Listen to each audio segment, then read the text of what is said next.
En japonais, l'Ishin Denshin est le fait de se comprendre sans avoir eu besoin de communiquer, une sorte de compréhension mutuelle si vous voulez. On peut traduire le terme littéralement de la façon suivante: ce que l'esprit pense, le cœur le transmet. Mais le terme télépathie a aussi beaucoup été utilisé comme traduction. La télépathie est un sujet qui intéresse beaucoup de monde, très certainement parce que c'est un pouvoir très implanté dans la culture populaire. Vous avez inévitablement déjà vu un héros ou un super-héros ayant un don de transmettre, modifier ou contrôler les pensées des autres. Mais la transmission de pensées était déjà un sujet bien connu avant. Le mot télépathie vient du grec télé qui veut dire distance et pathia qui veut dire sentiment.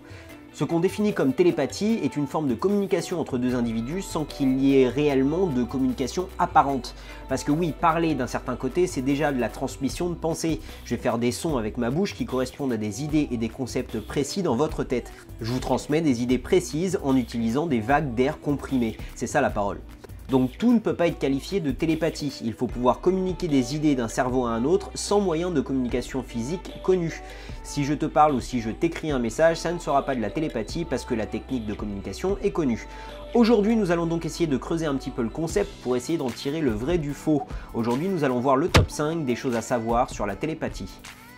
Numéro 5, l'origine du concept. Il a sûrement dû exister beaucoup de termes dans le passé pour décrire des choses similaires, mais le terme télépathie date seulement de la fin du 19e siècle.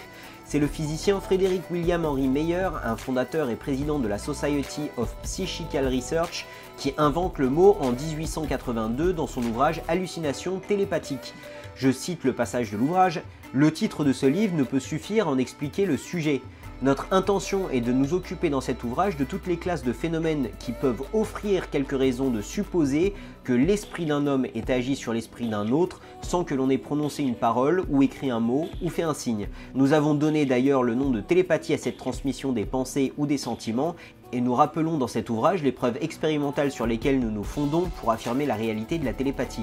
Mais nous avons rangé parmi les phénomènes télépathiques une vaste classe de faits qui semblent au premier abord fort différents d'une simple transmission de pensée. Je veux parler des apparitions. Nous ne nous occuperons point cependant des prétendues apparitions des morts, mais seulement des apparitions des vivants. Voilà, donc il est bon de se rappeler de l'origine du concept. Le terme télépathie englobe donc non seulement la transmission de pensée, mais aussi l'apparition de visions. Donc comment ça se fait? Parce qu'aujourd'hui on ne parle plus d'hallucination en parlant de télépathie. Pourquoi à l'époque le terme englobait les deux? Donc comme dans beaucoup d'études sur le paranormal, on peut trouver des corrélations entre certaines idées populaires comme la télépathie et des courants dans le monde de l'illusion. Il se trouve que depuis le début du 19e siècle, de plus en plus d'actes de mentalisme voyaient le jour sous le nom de Second Sight, une technique peut-être trouvée dans un des premiers livres connus portant sur la prestidigitation, The Discovery of Witchcraft, que l'on peut traduire par la découverte de la sorcellerie, datant de la fin du 14e siècle. Le même acte décrit dans le livre a été reproduit par un enfant écossais de 8 ans en 1931. Georgiana Elizabeth Eagle faisait aussi des démonstrations de mentalisme de 1841 à 1886, et finalement le magicien français Robert Houdin, qui a révolutionné le monde de l'illusion, a aussi fait des représentations similaires en 1846. Ces spectacles faisaient la démonstration de transmission de pensée, mais aussi de vision, où des objets choisis dans les poches des participants apparaissaient à la personne sur scène. C'est ce qu'on appelle aussi la clairvoyance. Donc je mets ces choses en relation pour dire que la télépathie ne sort pas de nulle part. C'était déjà une idée populaire tout au long du XVIIIe siècle sous d'autres noms, et les représentations des illusionnistes mettaient eux aussi en scène des apparitions visuelles. Donc même si le terme télépathie est né de cet ouvrage, le concept date de bien avant, et l'ouvrage lui-même a fait l'objet de nombreuses critiques dans la communauté scientifique de l'époque quant à la méthode utilisée pour soutenir son hypothèse. Numéro 4, les sœurs Criri. La Society of Psychical Research fut fondée par plusieurs personnes, dont Frederick Meyer cité précédemment. Un autre de ses membres fondateurs était William Barrett, un physicien et parapsychologue ayant passé quelques années à investiguer le cas des sœurs Criri.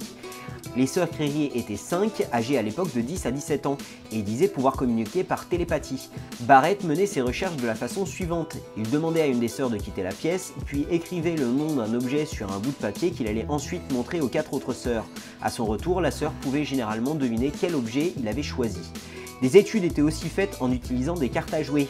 Les sœurs pouvaient identifier beaucoup plus de cartes que si ce n'était que par probabilité simple.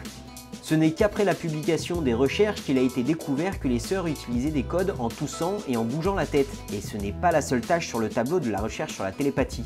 George Albert Smith et Douglas Blackburn étaient aussi acceptés par la Society of Psychical Research comme étant des télépathes reconnus, jusqu'à que Blackburn dénonce la supercherie. Il annonce que Smith et lui-même cherchaient à prouver à quel point il était facile de tromper un esprit scientifique qui cherchait à prouver une théorie en particulier.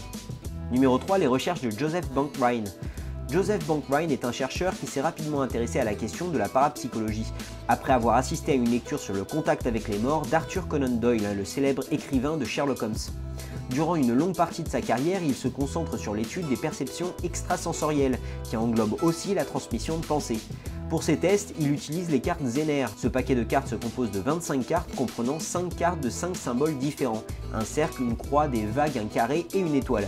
Il découvrait une carte et la personne testée devait la deviner.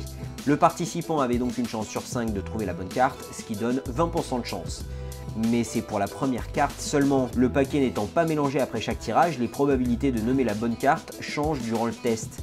Je vous conseille d'aller voir cette excellente vidéo d'hygiène mentale sur le sujet. Pendant sa carrière, 2 sujets ont été considérés comme exceptionnels. Liz Meyer qui avait une moyenne de réussite de 39,6% et Pierce qui atteignait une moyenne de 40%. Mais bon, Pierce mélangeait et coupait les cartes et je peux vous dire que je sais ce qu'on peut faire en mélangeant et en coupant les cartes. Mais bon, avec le résultat de plusieurs années d'études, il décida de publier un livre, Perception extrasensorielle. Encore une fois, cet ouvrage n'est pas bien reçu par la communauté scientifique qui critique sa méthodologie. Mais enfin Rhine, tu laisses pas les participants mélanger les cartes là!